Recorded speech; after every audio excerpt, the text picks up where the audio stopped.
Benvenuti a Dietro le Quinte. In questa puntata Biagio Izzo nell'Amico del Cuore, regia Vincenzo Salemme.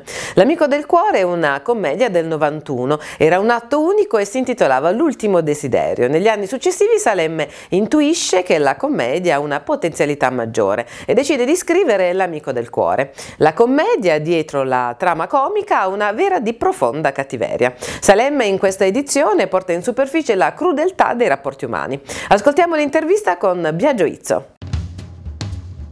In camerino con Biagio Izzo, questa sera una commedia frizzantissima, però è una riedizione, la riedizione nuova, perché risale a quanto tempo fa? Beh, nasce come L'ultimo desiderio, si chiamava così, nel 1991. Poi è stata rivisitata ancora altre due volte, diciamo così, è diventato poi due atti e prese il nome di L'Amico del Cuore. Poi abbiamo fatto un film dove c'ero anch'io e facevo il Tassinaro, Havana 9. Sì, un bel personaggio molto frizzante e particolare, costruito su misura tra l'altro. Sì, molto caratteristico. Però in questa commedia è vero che si ride un po' con la cattiveria, dice è proprio perfida, perché? No, questo, il titolo L'Amico del Cuore fa pensare all'amore, alla pace, alla fratellanza, è una cattiveria immane, è basato proprio su questo, sulle cattiverie umane, su quello che siamo realmente e quello che invece ci fa apparire e vogliamo apparire nei confronti delle altre persone. Quanti di noi non abbiamo il coraggio di dire veramente quello che si pensa, no? Dirlo in faccia, ma ci nascondiamo dietro un personaggio. È proprio questo, gli attori, i personaggi di questa pièce teatrale si nascondono dietro un personaggio per mascherare la vera verità della persona, e infatti poi quando viene fuori è questo poi il divertimento, è retorica, è amicizia subdola, cattiva, invidia, gelosia, ci sono un po' tutte le componenti che esistono intorno a noi. Questa è una commedia che secondo me se venisse tradotta in tutte le lingue del mondo funzionerebbe in tutto il mondo, perché è l'argomento che è comune al mondo stesso. Michele, dimmi una cosa, tu vuoi bene a me? Ecco, e dammi un bacio. Un bacio. Amico mio, amico del cuore. Robertino mio.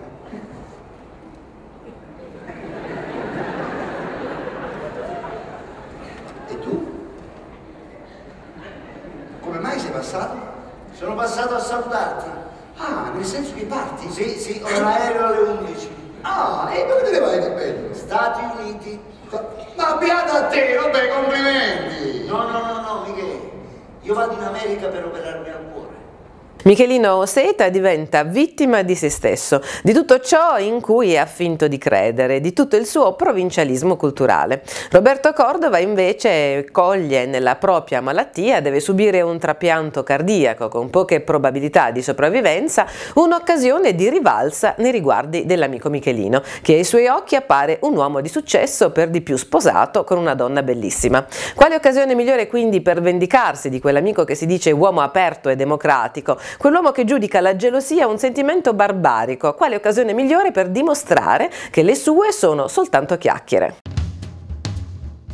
Una bella scrittura scenica, ma anche un bel connubio, come Salemme come regista.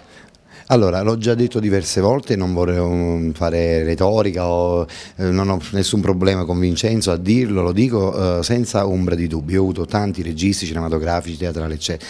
È stata una grande scoperta.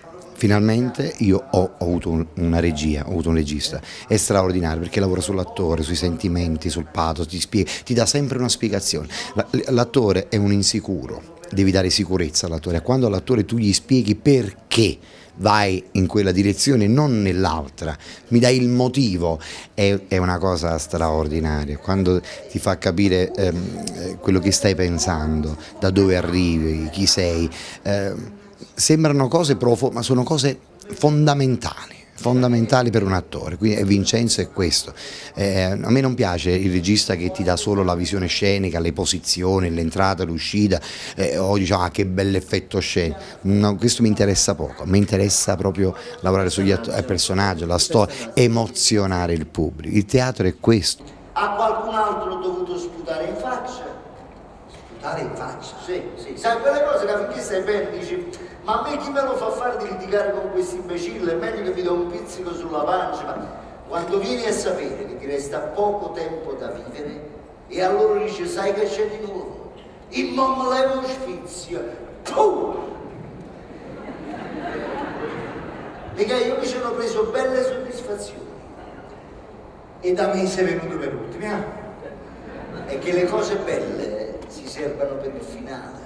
Ah, va bene, se hai bisogno di qualcosa io sono a disposizione. Oh, ma qualunque cosa. In scena un duello in cui l'arma scelta dai contendenti non è la spada ma l'ipocrisia. Il tutto nella tessitura classica della commedia degli equivoci, dove ognuno dei personaggi si veste di un ruolo per nascondere la propria natura più profonda. Un prete ambiguo che non ha deciso se essere uomo o ministro di Dio. Un ragazzo di 14 anni malato del morbo di Matusalemme che ne dimostra 40 e crede di essere la reincarnazione di un merlo. E tra tutti spicca Frida, il sogno, la bellissima moglie di Michelino, il ricordo di una Svezia del progresso, la Svezia della libertà, la Svezia senza tabù e senza peccato. Frida innocente che adesso aspetta un bambino. Ma è vero che in teatro c'è più il profumo di palcoscenico e soprattutto la presenza della gente? Primo amore, teatro? Assolutamente, no, teatro, assolutamente. Io faccio i sacrifici per fare teatro, ne potrei stare comodamente a casa, fare un film d'estate e vivere tutto l'anno, oppure andare a fare, non so, convention, televisione. Teatro si soffre, si è zingari praticamente, si gira continuamente, non siamo mai fermi, e poi è l'arte dei poveri. Quello che si guadagna con il teatro te lo puoi sognare rispetto a quello che si potrebbe guadagnare in televisione o al cinema. Un'altra veste è anche quello di produttore, tu hai una tua compagnia teatrale, parlaci un po'. Io ho deciso di fare questo perché un po' c'erano delle vecchitudini, un modo di pensare un po' troppo bigotto, ero un po' stanco di questo modo di fare, gli attori che avevano paura dell'attore più giovane che magari era bravo e lo sopprimevano, non ti davano la possibilità. Secondo me in teatro ognuno deve portare che poi acqua a questo mulino, che poi alla fine la compagnia è schierata tutta lì in palcoscenico e l'applauso va a tutta la compagnia. La gente non applaude a te e a lui no, applaude tutta la compagnia. E se sei contornato da attori bravi dove ognuno ti dà tutto il 100%, è come una squadra di calcio, tutti devono dare il 100%, non esiste quella è una schiappa e l'altro è un fuoriclasse, non rendono.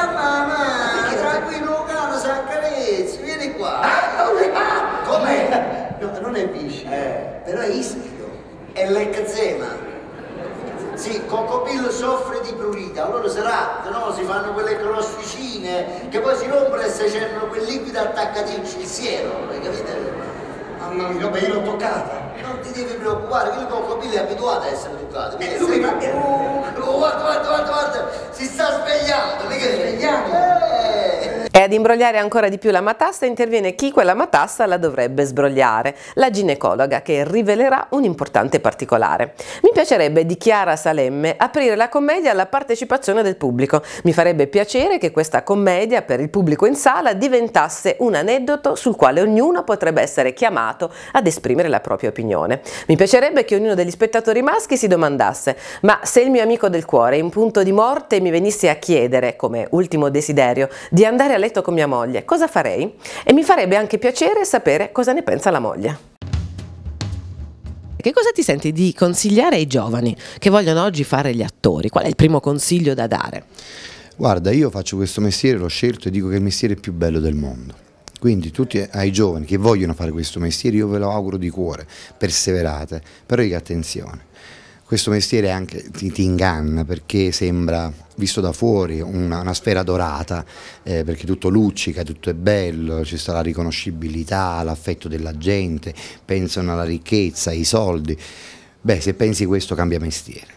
Però dico, se tu credi veramente in quello che vale, cioè non mentire a te stesso, tu conosci i tuoi limiti e sai che non sai cantare, è inutile, non sai cantare. ma se sai cantare e ce l'hai dentro e ami il canto, la recitazione, l'arte in genere, persevera, continua, lascia perdere chi ti dice ma lascia, vai avanti, non ti ammazza nessuno. E adesso un saluto al pubblico di Dietro le Quinte. Allora, a tutto il pubblico di Dietro le Quinte, uscite, fatevi vedere, sempre nascosto là dietro, come faccio a salutare se non vi vedo? Uscite dalle quinte. Un bacio forte da Biagio Izzo. Ciao. Io conosco Flavio Briatore. E io conosco il paziente di un mio collega, così ci ho parlato, Flavio poi figurati, è un uomo di punta, subito ha capito la situazione e mi ha procurato un appuntamento. Naomi? Com'è andata? Hanno arrestato. Per un appuntamento. Ma perché cara stavano per un appuntamento? Non hai letto il giornale, diceva picchiata la cameriera. Ah, sì, Picchiata, no, l'hanno dato qualche schiaffetto. beh, si può arrestare una persona per 2 schiaffetti. Ma poi secondo me Naomi Campbell può picchiare la cameriera. Ma ti dirò di più, Naomi Campbell deve picchiare la cameriera. Qua, capitasse una cosa del genere con quelle mani vellutate, ma con te stupido da cuffietti alla parannazza.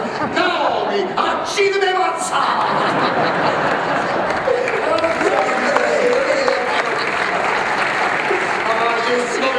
Schiaffo e panella quando hai figli è bella, vincerlo a Campobello. E adesso weekend al cinema. Un ragazzino a 200 metri, si dirigono verso il convoglio. La storia di Chris Kyle, che registrò il più alto numero di uccisioni come cecchino americano, fu così temuto dagli insurrezionalisti iracheni da ricevere il soprannome il Diavolo. Ho una granata, una RKG russa, l'ha data al ragazzino. Un rapporto teso, vivido e triste della breve vita del tiratore più preciso negli annali militari americani. Un film senza retorica, semplice e ben interpretato. Buona prova per Eastwood. Ti fanno la pelle se ti sbagli. E con questo è tutto. Per rivedere le puntate www.dietrolequintetv.com e per le vostre segnalazioni info@dietrolequintetv.com. Arrivederci alla prossima puntata.